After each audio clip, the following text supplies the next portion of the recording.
4, 5, 6 படிங்க அப்படியே. தேவவசனம் தூஷிக்கப்படாதபடிக்கு பாலிய ஸ்திரீகள் தங்கள் புருஷரிடத்திலும் தங்கள் பிள்ளைகளிடத்திலும் அன்புள்ளவர்களும் தெளிந்த புத்தியுள்ளவர்களும் கற்புள்ளவர்களும் வீட்டில் கருத்திருக்கிறவர்களும் நல்லவர்களும் தங்கள் புருஷருக்கு கீழ்ப்படுகிறவர்களுமாயிருக்கும்படி அவர்களுக்கு படிப்பிக்கத்தக்க நற்காரியங்களை போதிக்கிறவர்களுமாயிருக்கவும் முதிர்வயதுள்ள ஸ்திரீகளுக்கு புத்தி சொல்லு.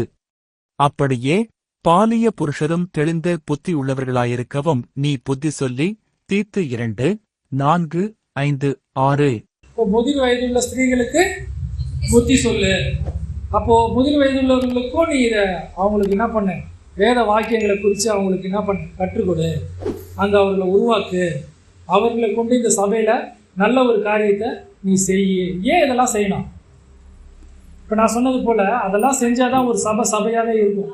கரெக்டாக? அதுவே 2வது காரியம், அதை எதுக்காக முக்கியமாக இதில் இதனுடைய உலகத்துக்குரிய காரியம், இது ஆவிக்குரிய காரியம் நான் சொல்லிட்டேன். உலகத்துக்குரிய காரியத்துக்கு இப்போ நான் வரேன். இப்போ நான் சொன்னது போல் இப்போ இதெல்லாம் தெரிஞ்சால் அதில் நான் சொன்னேன் கள்ள உபதேசத்தை நீங்கள் பார்க்க முடியும், அடுத்த தலைமுறையை நீங்கள் நடத்த முடியும், ஆவிக்குரிய விஷயத்தை நடத்த முடியும்.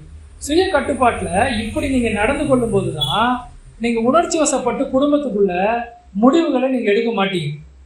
இப்படி நீங்கள் நடத்தப்படும் போது தான் நீங்கள் முடிவுகளை எப்படி முடிவு எடுப்பீங்க? ஆவிக்குரிய முதிர்ச்சியில் சபையில் இப்படிப்பட்ட முதியோர்களை ஏற்படுத்தி போதகர்களை ஏற்படுத்தி உங்களுக்கு வழி நடத்தும் போது அந்த வார்த்தைகளுக்கு நீங்கள் கீழ்ப்படித்து செவி கொடுத்து நடக்கும்போது தான் உங்கள் குடும்பத்தில் நடக்கிறதான காரியங்களில் முடிவெடுக்கிறதான முடிவு இருக்குல்ல, அதை உங்களால் தெளிந்த புத்தியோடு உங்களால் எடுக்க முடியும். ஒரு பொருள் கடனுக்கு கொடுக்குறாங்க அப்படின்னா உடனே வாங்கிடுது. உணர்ச்சி வசப்பட்டு எல்லாத்தையுமே செய்யுது. அநேக வேளையில் சபைகள் சொல்கிறது நமக்கு கஷ்டமாக தான் இருக்கும். மற்ற வெளி உலகத்தில் இதை குறிச்சுலாம் யாரும் கற்றுக் கொடுக்கறதில்ல. ஆண்டவருடைய பிள்ளைகளுக்கு மட்டும்தான் ஆண்டவர் இதெல்லாத்தையும் கற்றுக் கொடுத்து உள்ளே வச்சுருக்கிறார். இல்லையா? உங்களுக்குள்ள குடும்ப ஜெபம் பண்ணணும். வீட்டில் உட்காந்து வேதத்தை தனிப்பட்ட முறையில் வாசிக்கணும். வாசிக்கிறத ஆராய்ந்து பார்க்கணும். பவுலே சொன்னார். பவுலே சொன்னால் கூட பெரையா பட்டணத்தார் என்ன பண்ணாங்க?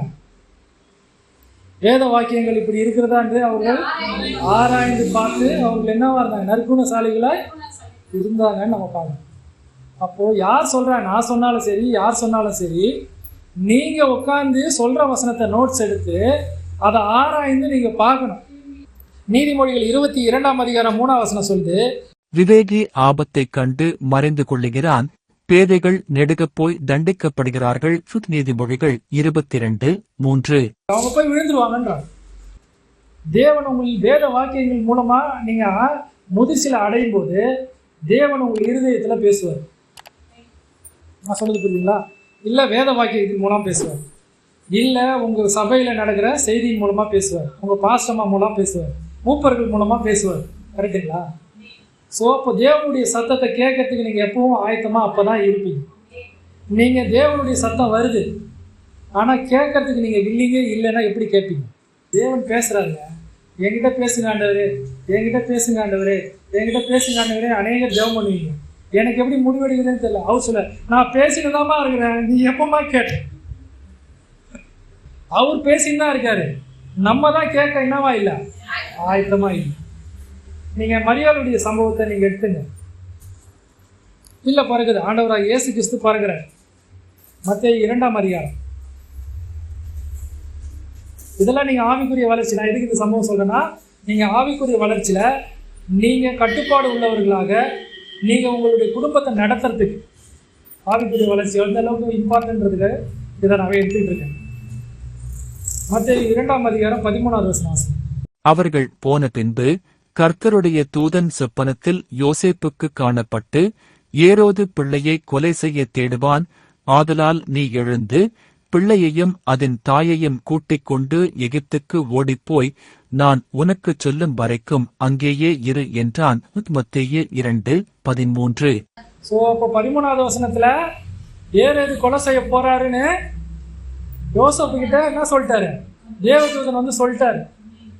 இப்போ அவர் சத்தத்தை கேட்டாரு. ஓகேவா? அடுத்து 15 படிங்க. ஏரோதின் மரண பரியந்தம் அங்கே இருந்தான். எகிப்திலிருந்து என்னுடைய குமாரனை வரவழைத்தேன் என்று தீர்க்கதரிசியின் மூலமாய் கர்த்தரால் உரைக்கப்பட்டது நிறைவேறும்படி இப்படி நடந்தது. மத்தேயு 2:15. இப்போ அவருடைய பேச்சை கேட்டு அவர் எங்க போயிட்டாரு? எகிப்துக்கு போயிட்டாரு. இப்போ எகிப்துல அந்த ஏரோதுடைய காலம் முடிஞ்சு அவர் மரணிச்சிட்டார். நல்லா கேட்டுங்க. திருப்பியும் தேவதூதனுடைய சத்தம் கேட்குது. 2வது வாட்டி சொல்லும்போது சொல்றாரு, 19 படிங்களா? ஏரோது இறந்த பின்பு கர்த்தருடைய தூதன் எகிப்திலே யோசேப்புக்கு சொப்பனத்தில் காணப்பட்டு, நீ எழுந்து பிள்ளையையும் அதன் தாயையும் கூட்டிக் கொண்டு இஸ்ரவேல் தேசத்துக்குப் போ, பிள்ளையின் பிராணனை வாங்கத் தேடினவர்கள் இறந்து போனார்கள் என்றான். மத்தேயு 2:19-20. தேவன் சொப்பனத்துல சொன்னதை அவர் கேட்டதுனாலதான் அவரு, மரியாளு, இயேசு எல்லாருமே என்ன பண்ணப்பட்டாங்க? காப்பாற்றப்பட்டாங்க.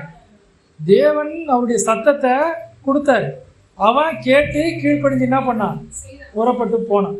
அதே போல பல வருஷம் கழிச்சு திருப்பவும் 2 வயசோ 3 வயசோ, இயேசு போகும்போதே கிட்டத்தட்ட 2 வயசு இருக்கும்னு நினைக்கிறேன் எனக்கு தெரிஞ்சு. ஓகேவா? அதுக்கப்புறம் அவர் அங்கேருந்து வரும்போது திருப்பியும் சொப்பனத்தில் வந்து, ஏரோது இறந்துட்டாரு, திருப்பி நீ என்ன பண்ண வர சொல்லுன்னு சொல்றாரு. அவர் சொப்பனத்தில் சொல்றாரு. திருப்பி அவர் என்ன பண்றாரு? சத்தத்தை கேட்டு திரும்பி வந்தாருன்னு நம்மளால பார்க்க முடியுது. அல்லேலூயா. அப்போ சொப்பனத்துல ஆண்டவரே தேவதூதன் சொன்னதை அவர் கேட்டு அதன்படி செய்யும் போதுதான் தேவ சித்தம் நிறைவேறும். ஆமென். இதுக்கப்புறம் நல்லா கேட்டுங்க, இதுக்கப்புறம் எங்கேயுமே தேவதூதனை யோசேப்பு கிட்ட பைபிள்ல கடைசி வரைக்கும் பேசவே. அல்லேலூயா. அப்போ உனக்கான ஒரு திட்டத்தை, உனக்கான ஒரு நோக்கத்தை நல்லா தெரிஞ்சுங்க. உனக்கான ஒரு ஆசீர்வாதத்தை தேவன் ஏற்கனவே முன்குறிச்சு வச்சிருக்காரு. நான் சொன்னேன். அப்போ வச்சிருக்கிறத பெற்றுக்கொள்ளணும்னா நீ ஆயத்தமா இருக்கணும். அதுக்கு நீ தேவனுடைய வார்த்தையில ஆவிக்குரிய முதிர்ச்சியில வளர்ந்துருக்கணும்னு சொன்னேன். அப்படி வளர்ந்து நீ நிற்கிற பொழுது தேவ சத்தம் உனக்கு கேட்கும். அதன்படி நீ செய்வ. உன்னுடைய குடும்ப உறவா இருக்கலாம், உன் பிள்ளைகளுடைய முடிவா இருக்கலாம், உலகத்துக்குரிய காரியமா இருக்கலாம், நீ வேலைக்கு போற இடமா இருக்கலாம், சபையில நீ எடுக்கிற செய்தியா இருக்கலாம், எல்லாத்துலேயுமே தேவனுடைய சத்தத்தை கேட்டு தேவனுக்கு கீழ்ப்படிஞ்சு உன்னால முடிவை எடுக்க முடியும். அல்லேலூயா. நீ அதுல பரிச்சயமா இல்லாதவ போயிட்டீங்கன்னா அவருடைய சத்தத்துக்கு உன்னால செவி கொடுக்க முடியாது. இந்த இடத்துல யோசேப்புக்கு அவர் செவி கொடுத்தாரு, அதன்படி செய்யறாரு. திரும்பவும் குழந்தை காப்பாற்றப்பட்டு கொண்டு வான்னு சொன்னாரு. இயேசு திரும்பியும் கொண்டு வந்தாங்க. வந்த வேலை முடிஞ்சது. அதுக்கப்புறம் அவர் சொப்பனத்தில் அவருக்கு என்ன இல்லை? வரவே. நான் சொல்றது புரியுதா? அவர் வந்த நோக்கத்துக்கான காரணம் முடிஞ்சிடுச்சு. அதுதான் உனக்கான அழைப்புன்னு ஒன்று ஆண்டவரே இந்த பூமியில வச்சிருக்கிறார். ஏதோ ஒரு நோக்கத்துக்காக தேவன் உன்னை என்ன பண்ணியிருக்காரு? இந்த பூமியில உன்னை ரட்சிக்கப்பட்டு கொண்டாந்து வச்சிருக்கிறாரு. அந்த நோக்கம் என்னன்றதை நீங்க பாருங்க. எதற்காக தேவன் என்னை ரட்சித்தாரு? எதற்கான தேவன் என்ன அழைச்சாரு? எல்லாருக்கும் இத்தனை பேர் மத்தியில, இந்த உலகத்துக்கு மத்தியில தேவன் எதுக்காக எனக்கு விசுவாசத்தை கொடுத்தாரு? ஏன் என்னை இந்த சபையில கொண்டாந்து நாட்டினாரு? நான் இந்த சபைக்கு நான் என்ன செய்ய முடியும்? நான் எதை செஞ்சா தேவன் பிரியப்படுவாரு? நீங்க தேவனுடைய இடத்துல இருந்து யோசிக்கணும். நல்லா தெரிஞ்சுங்க. நீங்க ஆவிக்குரிய முதிர்ச்சியில நீங்க வரும்போது தான் நீங்க தேவனுடைய இடத்துல இருந்து யோசிக்க முடியும். இதை செஞ்சா தேவனுக்கு பிடிக்குமா பிடிக்காதா?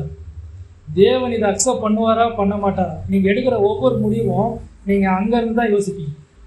நீங்க இல்லைன்னா உலகத்துக்குரிய விஷயமா தான் நீங்க யோசிப்பீங்க. அப்போ உங்களுடைய முடிவு சரியா இருக்கும். இதை செய்யலாமா, இதை வேண்டாமா, இதை செய்யலாமா, இதை வேணாமா? நீங்க ஒரு தடவைக்கு 100 தடவை உங்களை நீங்களே கேட்பீங்க. நீங்க எடுக்கிற முடிவு இருக்குல்ல, உங்களுக்கு காசு பணத்துக்காக நீங்க எடுக்கிற உலகத்துக்குரிய காரியங்களா நீங்க எடுக்கிற முடிவு இருக்குல்ல, அந்த முடிவு கூட நீங்க ஆவிக்குரிய முதிர்ச்சியில இருக்கும்போது மாறும். நீங்க உங்களுடைய ஆவிக்குரிய முதிர்ச்சியில நீங்க எப்படி தேறினவர்களா நீங்க இருக்கிறீங்க நீங்க எங்க தெரியுமா தெரியும்?